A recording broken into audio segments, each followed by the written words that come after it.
Good morning everyone, thank you for staying awake to watch the plum tie of the FA Cup quarter-final draw. Two behemoths of English football locking horns at stake, a place at Wembley and the opportunity to go on and win a treasured piece of silverware. United fans will take inspiration from 1999. Arsenal supporters will no doubt look back fondly at the 2005 final when they beat the Red Devils on penalties.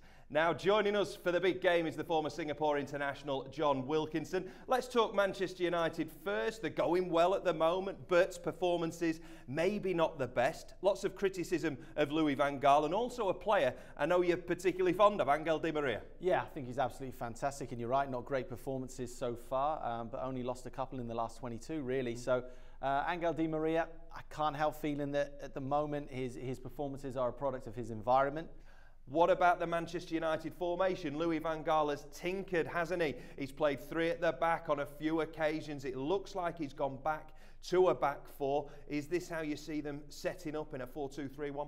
I think so, yeah. I think they're a little bit concerned with Arsenal's pace. So Wayne Rooney, he's a traditionalist. He was watching Everton in the FA Cup final in years gone by. He'll want to get that on his CV, won't he? Oh, this FA Cup will mean as much to Wayne Rooney as the Champions League medal. It really will.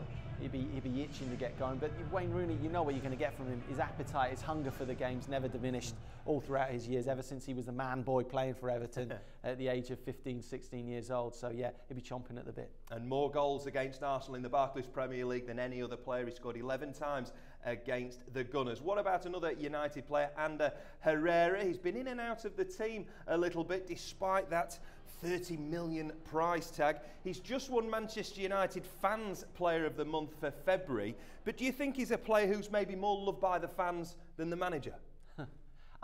I think that's a fair assessment, I really do. And you can understand why the fans like him. He's the type of player that the fans take to really, really quickly, right from the get-go. And whenever there's a close-up, when he's on the pitch, he's always shouting instructions. He has a tremendous attitude.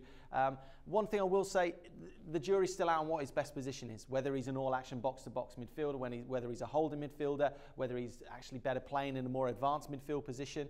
And I think that's probably why Louis van Gaal hasn't taken to him completely.